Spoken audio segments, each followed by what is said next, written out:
Pupunta kami ngayon sa Bukawon Hot Spring sa La Paz, Leyte. Ang usapan po talaga namin is 6 a.m. na aalis na po kami dahil mainit nga. Pero ang 6 a.m. po ay naging 8 a.m. Ayan po at busy na po kaming lahat sa pag-aasikaso po ng aming mga dadalhin. Nagluto po yung kapatid ko, si Ate Al, ng pansit. Nagluto naman yung mga pamangkin ko ng hotdog. At mamaya po sa dadaanan po namin, bibili po kami ng tasty. Ayan po si Ate Maribeth. Super excited daw po siya dahil 3 a.m. lang po is gising na po siya. Hindi na po siya makatulog dahil sobrang excited po niyang makapunta po doon sa sinasabing hot spring dahil doon daw sa hot spring na yon marami pong mga may sakit na nagpupunta doon, yung mga may sakit na mga tuhod, may mga skin problem, gumagaling daw doon. Kaya lahat kami excited, pati yan si Manotone, hindi na siya nakauwi ng Giwan. Dapat uuwi siya nung araw na yon pero hindi na siya tumuloy dahil nagkayayaan nga kami na magpunta sa Bukawon Hot Spring sa La Paz, Leyte.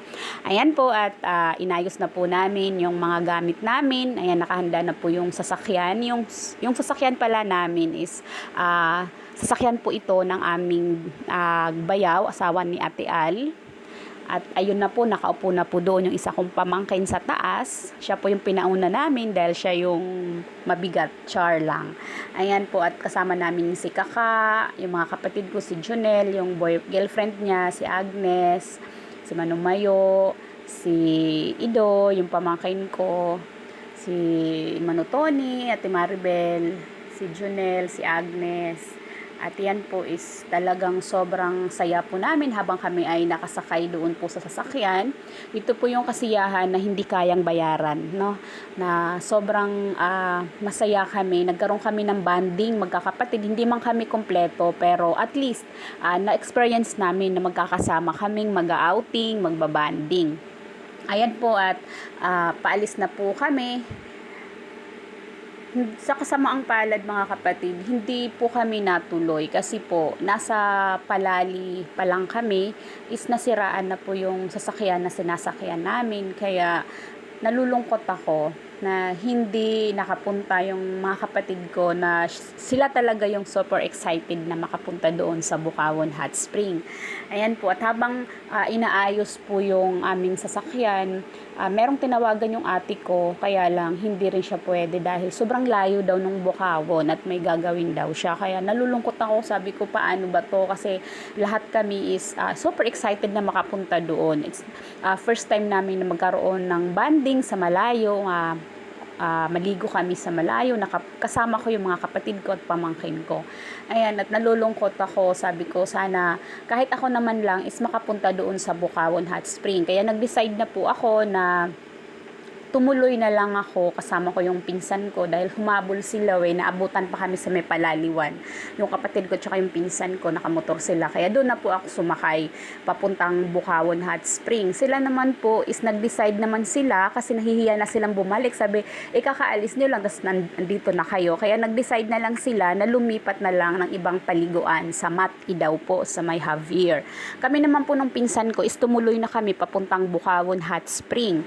Ayan po, pagdating po namin dyan, nakala ko sobrang dami ng tao pero wala pong katao-tao. Yung mga tao lang na nandyan, yung mga caretaker, yung mga naglilinis lang, yun sila lang yung nakita kong tao, walang iba, walang mga nagpunta. Nung time na yun, dalawa lang kami nung aking pinsan. Ang entrance po dyan is 20 pesos. Wala pong bayad ang parking ng motor, at yung cottage po is 50 pesos. Sobrang sobrang mura lang. Kahit naman ganon, pero malinis naman siya kahit mura lang siya. Yung lang doon, yung parang yung paliguan doon sa hot spring, malumot siya, parang hindi malinaw. Yun lang yung comment ko doon. Sana malinis yun, no, yung mapalitan yung tubig, malinis para malinaw siya tingnan. Pero okay naman po yung hot spring, super init po talaga, at na-observe ko po nung time na yung kinagabihan, hindi na talaga, kasi nagkaroon po ako ng skin rashes, kaya po ako talagang nagtuloy po talaga ako magpunta ng Bukawon. Nung time po na nagpunta ako kinagabihan, hindi na po talaga siya nangate yung rashes ko. At effective po, dapat daw po kasi magpunta doon 3 times a week para daw talagang tuluyang gumaling yung mga skin problem. Ayan po, at medyo malayo-layo pa po yun doon, yung lalakarin mo papunta doon mismo sa hot spring. Ayan po, at maraming salamat sa panonood. God bless.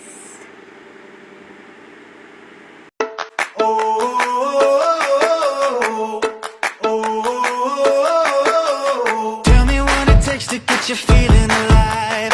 Tell me how to show you it's a beautiful life. I'll do anything to pull you into the light, 'cause everything will change when you open your eyes.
dyan ay pauwi na po at hindi naman kami didiretso pauwi, kami ay pupunta doon sa Mati kasi andun yung mga kapatid ko.